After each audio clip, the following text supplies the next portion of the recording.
खुलुमबाय गोजोन फुंबिलिनि बयनिसिमबो गाहाम हामलायनायजों लोगोसे नोंथांमोनखौ आंनि एसबी बड' निउज चेनेलाव बयखौबो बरायबावनाय थाबाय।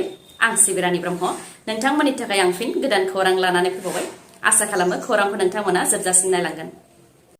बिटिसि सेक्रेटारियेट अफिसाव सप्तायाव साननै पाब्लिकफोरखौ हाबनो होनाय जानाय नङा। बेखौ रोखा खालामदों बिटिसिनि गाहाय प्रमद बर' बिथाङा फोरमायथिदों दि बिटिसि सेक्रेटारियेट अफिसाव सप्तासेयाव साननै पाब्लिकफोरखौ हाबनो होयि नेमखान्थिया सिगांनिफ्रायनो दंखायोमोन, नाथाय आयेन आब्रुथियै फालिनाय जायाखैमोन। दा गोख्रोङै सप्तासेयाव साननै पाब्लिकफोरखौ हाबनो होनाय जानाय नंला होननानै फोरमायथिदों। लोगोसे फोरमायथिबावदों दि इएम आरो अफिसारफोरनि खथायाव जुदि सानफ्रोमबो 100 सुबुंफोरा हाबनानै थायोब्ला गोबां खामानिया थालाङो। बेनिखायनो माखासे खामानिफोरखौ मावनो थाखायनो सप्तायाव साननैयै पाब्लिकफोरनि हाबनायखौ बन्द खालामनाय जादों आरो सानसे रायजोफोरनि थाखाय सानसे कन्ट्रेक्टरफोरनि थाखाय बेबायदि नेमखान्थिबो लाबोनो थाखाय सानदों होननानै फोरमायथिबावो बिथां प्रमद बर'आ। थारैनो सोरखारनिफ्राय सफैनाय माइरंआ प्लास्टिकनि सफैबाय थाग्रा जाबाय। गोलाव समनिफ्रायनो सोरखारनिफ्राय सफैनाय माइरंआव प्लास्टिकनि माइरं थाफादेरनाय जाथाया दाब दाब जायगायावनो नुजाथिदों। बे खेबाव फरायसालियाव फरायसाफोरनो जाहोनो थाखाय सफैनाय माइरंआ प्लास्टिकनि माइरं सफैनाया साननो गोनां जादों। प्लास्टिकनि बे माइरंखौ मिथिस्लाबियाव उन्दै गथ'साफोरनो जाहैयोमोनब्ला उन्दै गथ'साफोरनि जिउआ मा जागौमोन, बेयो मोनसे सोमखिखांनाय सोमजिखांहोदों। बे जाथाया बाक्सा जिल्लानि तामुलपुर महकुमा भारत-भुटान सिमानि साखाथियाव थानाय पाटकिजुलि गोजौ फरायसालियाव जादों। बे जाथायनि सायाव गोख्रों राहा लानो थाखाय आदार जगायग्रा बिफान आरो खुंथायखौ गथ'सानि बिगोमाफोरा खावलायदों। साननैसो सिगां बर' सावथुन मुलुगनि फावगिरिफोरा ससियेल मिडियायाव गोबां गाज्रि सावरायजानो गोनां जादोंमोन। बे सावरायलायनायाव हेलेना दैमारि आरो मिथिंगा नार्जारि बिथांमोनहाबो गोग्लैनो गोनां जादोंमोन जेब्ला सानै सिख्लाया वाट्सएपनि गेजेरजों सावरायलायनाय अडिअ' क्लिप्सआ ससियेल मिडियायाव गोसारदोंमोन। भाइरेल जानाय वाट्सएप अडिअ' क्लिप्सआव जाय सिख्लाया हेलेना दैमारि आरो मिथिंगा नार्जारिनि मुं लानानै बायदि खोथा बुंथिदोंमोन, बे सिख्लाया रायजो राजानि मोखाङाव फैनो गोनां जाबाय। मुंदांखा फावगिरि हेलेना दैमारिया भाइरेल जानाय अडिअ' क्लिप्सखौ लानानै गुवाहाटीनि पानबाजार पुलिस स्टेशनाव एफआइआर होनायनि उनावनो ओंखारबोनो गोनां जाबाय सिख्लाया। सिख्लानि मुङा ददेरे ब्रह्म, क'क्राझारनि। गुवाहाटीनि पानबाजाराव एफआइआर होजानायलाय गुवाहाटी पानबाजाराव नुजाथिहैनो गोनां जादों ददेरे ब्रह्मआ। बिथाङा फोरमायथिदों दि जेबो फोरमान गैयालासे नबनिता बसुमतारी मुंनि लोगोजोंसो ओरैनोसो सावरायलायदोंमोन। नाथाय वाट्सएपनि गेजेरजों फोरमान गैयालासे सावरायलायनाय अडिअ'आ बेबायदि गाज्रियै गोसारगोन आरो थासारिया बेसिम सौहैगोनखौ सानाखैमोन होननानैबो फोरमायथिबावो बिथाङा। लोगोसे हेलेना दैमारि आरो मिथिंगा नार्जारिनि सोमोन्दै जेबो मिथियालासे गावसोरनि गेजेराव बेबायदि ओरैनो सावरायलायनायनि थाखायनो हेलेना दैमारि आरो मिथिंगा नार्जारि बिथांमोनहा गोबां दुखु खस्थ' सहायनो गोनां जाबाय आरो रायजो राजाफोरजों सोंखारि जानो गोनां जादों होननानै हेलेना दैमारि आरो मिथिंगा नार्जारि बिथांनिसिम निमाहा बिनायजों लोगोसे गासै रायजो राजानावबो निमाहा बिदों आरो माब्लाबाबो बेबायदि खामानि मावनाय नंला होननानै खोथा होनायजों लोगोसे गुबुनफोरखौबो बेबायदि खालामनायनिफ्राय जानगाराव थानो खावलायो बिथाङा। बेनि अनगायैबो बिथांमोनखौ गाज्रि दा सोंखारिसै होननानैबो खावलायहरबावो ददेरे ब्रह्मआ। गिबि खेबनि थाखाय तेजपुरनि सोलायै धेमाजियाव आसामनि केबिनेट जथुम्मा खुंदों। केबिनेटआव आसामनि गिबि मन्थ्रि डक्टर हेमन्त बिश्व शर्मा बिथाङा माखासे थांखि फोसावदों। बेनि मादाव माखासेया जेरै सेथियाव दङ माइक्र' फाइनान्सनि रेहायनि सायाव। जायफोर लन लागिरिफोरा लन सुख'बोगासिनो दंमोन एबा दङ, बिथांमोन गासै 11 लाख सुबुंफोरनि लन सुख'नानै होनो थाखाय 1,800 कौटि रां होनो थांखि लाबाय। बेनि थाखाय चेकखौ 1 दिसेम्बरनिफ्रायनो होनायखौ जागायजेनगोन। लन सुख'नांगौआ सोरनाबा 10,000, 15,000, 30,000, 50,000 जानो हागौ, नाथाय आसाम सोरखारा 25,000 सिमखौल' होगोन होननानै फोसावदों।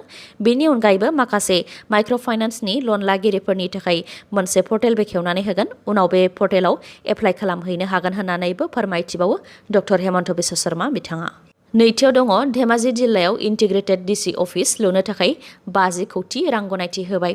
इन्टिग्रेटेड अफिस जेरै मोनसे बिल्डिंआवनो डिसि अफिसनि अनगायैबो गुबुन गुबुन बिफाननि अफिसबो थाफागोन। थामथियाव दङ धेमाजियाव गंसे इन्टिग्रेटेड स्पर्ट्स कमप्लेक्स लुनो थाखायबो 50 कौटि रां गनायथि होबाय।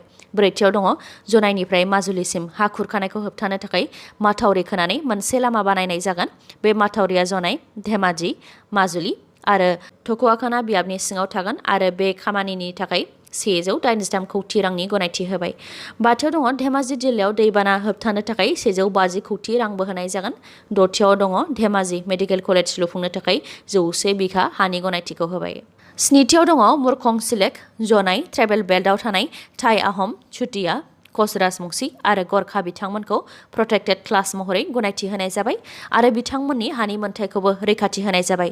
2011 मायथाइनि सिगांनो थाबोनाय बिथांमोनहाल' बे खाबुखौ मोननो हागोन। 9थियाव दङ रायजो केबिनेटआ मोनसे गोदान ट्रेभेल बेल्ट बानायबावनो थांखि लाबाय। मुङा सिसि थांगानि ट्रेभेल बेल्ट, जेराव सिसि बरगाव रेभिनिउ सार्कलनि गासै गं 89 गामिफोरा बेनि सिङाव थागोन। बेनि अनगायैबो चारिख'रिया ट्रेभेल बेल्टखौ सिफायनाय जासिगोन। नगाव जिल्लायाव मोनसे दाखाथि थानाय जायगायाव सिग्रोमनायाव गुबुन मोनसे जाथाया सोराङाव फैदों।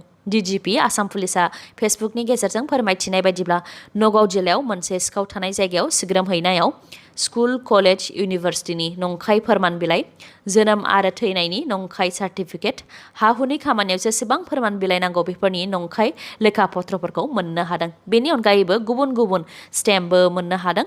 DGP बिथाङा फोरमायथिनाय बायदिब्ला गासै 10,000निफ्राय 15,000निबो बांसिन नंखाय फोरमान बिलाइफोरखौ हमनो हादों। बेनि अनगायैबो आरो नायबिजिरनाय खामानिया जागासिनो दं होननानैबो फोरमायथिबावो। बे दायाव मकबुल हुसैन मुंनि दुथांखौ हमनो हानाय जाबाय, नाथाय बे जाथायनि गुबै दायनिगिरि खालेद मुंनि दुथाङा दा खारखोमानानै दङ। दुथांफोरा सिखाव खावनायजों लोगोसे सोरनोबा नंखाय फोरमान बिलाइनि गोनांथि जायोब्ला बेखौबो बानायनानै हरनायनि खामानिखौ मावोमोन।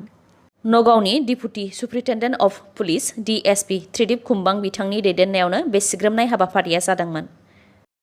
गुबुनखौ आयेन बेरेखा खामानि मावनायनि दायाव हमग्रा पुलिसआ गावनो पुलिसजों हमजानो गोनां जाबाय। अदेबानि पुलिसानो पुलिसनि आखायाव हमजादों। गलाघाट सदर थानानि साब इन्सपेक्टर आबुल जालिलखौ रां लाबाय थानाय समावनो directorate of vigilance and anti करापसन आसामनि मोनसे हान्जाया रां लाबाय थानाय समावनो हमनो हादों। मख'नो गोनांदि साब इन्सपेक्टर आबुल जलिलआ सासे सुबुंनिफ्राय माबेबा मोनसे खामानिनि थाखाय 30,000 रां नागिरदोंमोन आरो बेनिनो सिगांग्रो होग्रोनाय हिसाबै 10,000 रांखौ आजावदोंमोन। बे आजावफुबाय थानाय समावनो हमजानो गोनां जादों। रां जाख्ल'नायनि दायाव पुलिसानो पुलिसनि आखायाव हमजानाय बे खौरांखौ स्पेसियेल DGP GP सिंह बिथाङा गावनि टुइटार एकाउन्टनि गेजेरजों टुइट खालामनानै फोसावदों। आसाम पुलिस आरो इन्डियान आर्मिनि जइन्ट अपारेशनाव सा 7 आलफायाव हाबहैनो नागिरनाय सुबुंफोरखौ हमनो हादों। सनारि पुलिस आरो इन्डियान आर्मिनि रेड सिल्ड डिभिजन स्पेयार कर्प्सनि मोनसे हान्जाया स्रोद खौरां मोननानै अपारेशन खालामदोंमोन। बेयावनो शिबसागर जिल्लानि नामथलायाव आलफायाव हाबहैनो नागिरनाय सा 7 सुबुंफोरखौ हमनो हादों।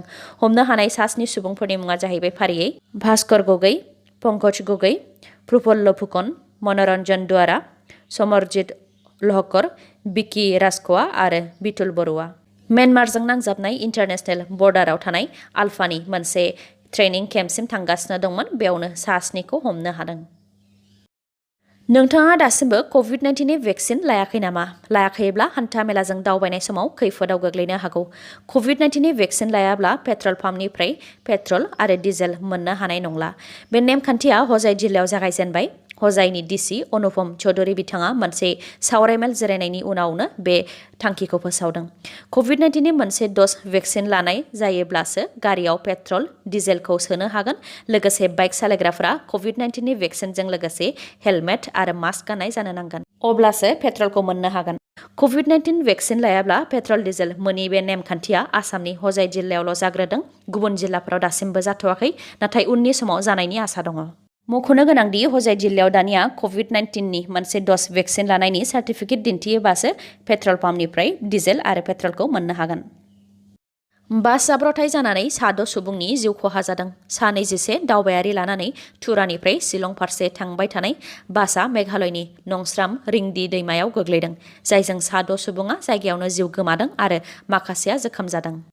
हरनि समाव जानाय बे जाथायनि सायाव खौरां मोननानै रैखा खालामग्रा हान्जाया थांनानै रैखा खालामनाय हाबाफारिखौ मावहैदों। फोरमायथिनाय बायदिब्ला साब्रैनि गोथै देहाया दैजों बुखारलांजाबायमोन आरो सानैनि गोथै देहाया बासआव नांथानानै दंमोन। दावबायारिफोरा फोरमायथिनाय बायदिब्ला बासआ जोबोद गोख्रैथिजों खारबोगासिनो दंमोन। बेयावनो नंस्राम दालांआव सौग्रावदों आरो नंस्राम रिंदी दैयाव गोग्लैनो गोनां जादों।